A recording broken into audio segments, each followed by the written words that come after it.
अगर आपसे सवाल किया जाए कि क्या एक पिता अपनी बेटी से इतना नाराज हो सकता है कि उसकी जान ले ले, क्या पिता अपनी उस बेटी को मौत के घाट उतार सकता है जिसे वो उड़ना सिखाए, जिंदगी जीना सिखाए, खेलना सिखाए, तो शायद आपका जवाब ना होगा। लेकिन आज के इस केस को सुनकर आपका ना भी हां में बदल जाएगा।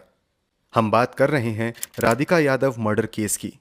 पूरे केस के बाद अगर कोई सवाल अभी भी बाकी है तो वो है, आखिर क्यों क्यों एक पिता ने हैवान का रूप ले लिया और अपनी ही बेटी को मौत की नींद सुला दिया। गुरुग्राम के सेक्टर 57 सुशांत लोक के एक घर में ज्वाइंट फैमिली के साथ रहने वाली राधिका के दिन की शुरुआत ही काफी अच्छी हुई थी, क्योंकि आज था उसकी मां का जन्मदिन। लेकिन राधिका की मां की तबीयत खराब थी, तो राधिका ने सोचा कि वो किचन में जाकर अपनी मां के लिए कुछ अच्छा बनाकर उन्हें सरप्राइज देगी। वहीं सुबह के करीब 10:30 बजे राधिका के चाचा कुलदीप यादव अपने बेटे के साथ ग्राउंड फ्लोर पर मौजूद थे। तभी उन्हें अचानक एक शोर सुनाई दिया। उन्हें लगा शायद फर्स्ट फ्लोर की किचन में कुकर फट गया, जहां राधिका खाना बना रही थीं। दोनों भागकर जैसे ही फर्स्ट फ्लोर की किचन में गए तो वहां का मंजर देखकर दोनों के होश उड़ गए। राधिका फर्श पर खून से लथपथ पड़ी थी। बिना वक्त गवाए वो राधिका को फौरन हॉस्पिटल लेकर भागे, पर तब तक काफी देर हो चुकी थी। राधिका पहले ही दम तोड़ चुकी थी। लेकिन इसे अभी तक एक्सीडेंटल समझ रहे घरवालों के पैरों तले तब जमीन खिसक गई जब सुबह 11:30 बजे हॉस्पिटल से पुलिस को कॉल आया और बताया गया कि राधिका की मौत गोली लगने से हुई है।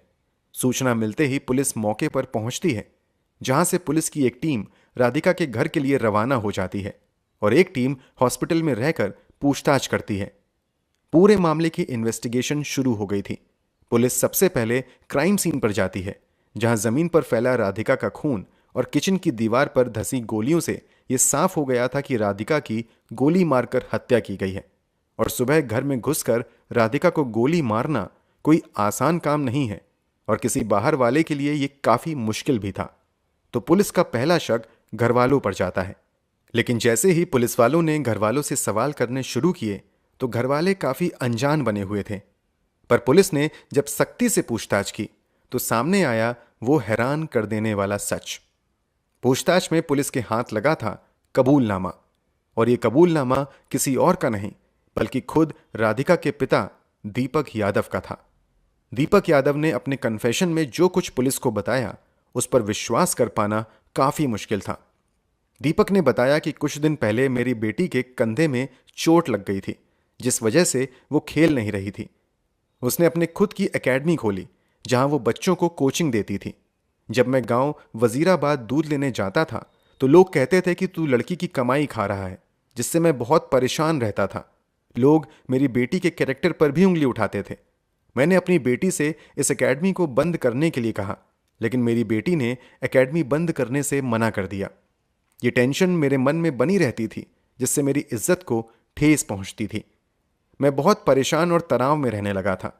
इसी टेंशन की वजह से मैंने अपनी लाइसेंसिंग रिवॉल्वर निकाली और जब मेरी बेटी राधिका यादव किचन में खाना बना रही थी तब मैंने उसके पीछे से कमर पर गोली मारकर उसकी हत्या कर दी। पुलिस के हाथ अपराधी और उसका कन्फेशन दोनों आ गए थे, लेकिन जो अभी तक पुलिस के हाथ नहीं आया था वो था प्रूफ और पोस्टमार्टम रिपोर्ट। इसलिए पुलिस ने इन्वेस्टिगेशन जारी रखी। पुलिस ने दीपक यादव से पूछा कि वो लोग कौन थे जो उसे उसकी बेटी के खिलाफ भड़काते थे, जिस पर दीपक ने किसी का नाम नहीं लिया। तो पुलिस वजीराबाद पहुंची और वहां उन्होंने 20 से ज्यादा लोगों से पूछताछ की, जिनमें दीपक के करीबी भी शामिल थे। लेकिन किसी एक ने भी दीपक से इस तरह की बातचीत का कोई दावा नहीं किया। यह केस सामने से देखने पर जितना सीधा दिख रहा था उतना था नहीं, क्योंकि यहां से उस कहानी में कई एंगल्स ने जन्म लिया। इस मर्डर को लोगों ने अलग अलग पहलुओं से देखना शुरू कर दिया था। इस बीच एक नया एंगल निकलकर सामने आया, जो था लव जिहाद का। 20 जून 2024 को रिलीज हुई सॉन्ग करवा में राधिका ने एक्टिंग करियर में अपना पहला कदम रखा और राधिका के मर्डर के बाद इस गाने को लेकर बड़े सवाल खड़े हुए। लोगों का कहना था कि दूसरे धर्म में लव अफेयर की वजह से दीपक ने अपनी बेटी को मार दिया।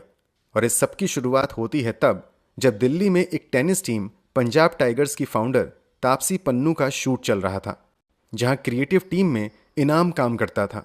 वहीं राधिका ने टीम को रीच आउट किया और अपना नंबर शेयर कर एक्टिंग से जुड़े किसी काम के लिए उसे मौका देने को कहा, जिसके बाद करवा म्यूजिक वीडियो के लिए राधिका को शॉर्टलिस्ट किया गया। इस वीडियो में राधिका के साथ स्क्रीन पर नजर आए इनाम, और यही रीजन था कि राधिका के मर्डर के बाद लोगों ने राधिका के नाम के साथ इनाम का नाम जोड़ना शुरू कर दिया। लेकिन सच तो अभी कोसों दूर था। पूरे सोशल मीडिया पर राधिका और इनाम के रिश्ते को लेकर अफवाह फैलने लगी थी, जिस पर इनाम ने अपनी चुप्पी तोड़ी और सभी को यह साफ कर दिया कि राधिका और उसके बीच में बस प्रोफेशनल रिश्ते के अलावा और कुछ नहीं था। और क्योंकि दोनों के रिश्ते को लेकर ना तो कोई प्रूफ था और ना ही पुलिस इन्वेस्टिगेशन में पुलिस को कुछ ऐसा मिला, इसलिए ये एंगल तो क्लियर हो गया था। तो वहां दूसरा एंगल जो लोगों को लगा कि राधिका के मर्डर की वजह हो सकती है, वो था कि टेनिस खेलते वक्त राधिका के छोटे कपड़े पहनना पिता दीपक यादव को पसंद नहीं था और बाकी लोग भी राधिका के छोटे कपड़े पहनने पर दीपक को ताने देते थे। तो इस एंगल को समझने के लिए राधिका और दीपक के बैकग्राउंड को समझते हैं। हरियाणा के गुरुग्राम में रहने वाले दीपक यादव पेशे से सक्सेसफुल बिल्डर थे। पूरा परिवार फाइनेंशियली काफी स्ट्रांग था। इसी परिवार में 23 मार्च 2000 में जन्म होता है एक नन्ही परी का, जिसका नाम रखा जाता है राधिका। दीपक यादव ने बेटी की schooling Scottish high international school जैसे प्रीमियम स्कूल से कराई, जिसकी साल की ही फीस लाखों में थी। राधिका ने पढ़ाई के साथ साथ बेहद कम उम्र में टेनिस का रैकेट भी थाम लिया था और राधिका ने पूरी लगन से खेलते खेलते कई मैच जीते और कम उम्र में ही टेनिस के खेल में अच्छा खासा नाम भी कमा लिया। सभी को राधिका से उम्मीद थी कि वो एक दिन दूसरी सानिया मिर्जा बनेगी, लेकिन सबसे ज्यादा विश्वास अगर किसी को था तो वो थे राधिका के पिता दीपक यादव। वो बचपन से ही टेनिस के लिए राधिका को बहुत सपोर्ट करते थे। उसे बाहर देश विदेश में टेनिस टूर्नामेंट खेलने के लिए लेकर जाते थे। इतना ही नहीं, एक बार राधिका के शोल्डर में इंजरी हुई और डॉक्टर ने उन्हें कुछ समय के लिए खेलने से मना कर दिया, तो राधिका एक प्राइवेट एकेडमी में टेनिस कोच बन गई। लेकिन जब राधिका के साथ और बच्चे भी जुड़ने लगे तो राधिका के पिता ने ही गुरुग्राम के सेक्टर 61 में क्रिकेट एकेडमी के बगल में एक टेनिस कोर्ट को किराए पर ले लिया। ये बात सभी जानते हैं कि दीपक यादव बेटी से ज्यादा बेटी के टेनिस करियर को लेकर काफी खुश थे और एक पिता की तरह अपनी बेटी के करियर की सारी जिम्मेदारी उठा रहे थे। तो ऐसे में इस एंगल को भी सही नहीं माना जा सकता। जहां अभी अलग अलग एंगल से इस केस को देखा जा रहा था, तो वहीं सामने आती है राधिका की पोस्टमार्टम रिपोर्ट, जिसने पूरी कहानी को बदल कर रख दिया। रिपोर्ट में साफ निकलकर सामने आया था कि राधिका को गोली सामने से मारी गई थी, जो बॉडी के बुलेट रेंट्री और एग्जिट पॉइंट से पता चल जाता है। इतना ही नहीं, दीपक के बयान में उसने बताया कि उसने राधिका को 3 गोली मारी थी, लेकिन पोस्टमार्टम में 4 गोली लगने से राधिका की मौत हुई थी। अब सवाल यह उठता है कि अगर राधिका को गोली सामने से मारी गई तो आखिर दीपक ने अपने कन्फेशन में पीछे कमर पर गोली लगने की बात पुलिस को क्यों बताई? तो इसके पीछे कुछ भी वजह हो सकती है जो अभी तक साफ नहीं हुई है, क्योंकि दीपक ने खुद हत्या की बात स्वीकार कर ली थी। इसलिए कन्फेशन के हिसाब से गोली कहां लगी यह केस के आउटकम को बहुत प्रभावित नहीं करता था। फिर भी इस केस में 2 वजह देखी जा रही थी। अपराध के समय अपराधी मानसिक रूप से टेंशन में था, या अपराध के बाद डर की वजह से उसने गलत बयान दे दिया ताकि खुद को सजा कम या ज्यादा दिखा सके। क्योंकि दीपक बार बार यह बोल रहा था कि उसने कन्या वध कर दिया है, इसलिए उसे फांसी होनी चाहिए। जहां इस केस को police open and shut case मान रही थी, तो वहीं लोग अभी भी पूरे केस को लेकर नए नए एंगल सामने लेकर आ रहे थे।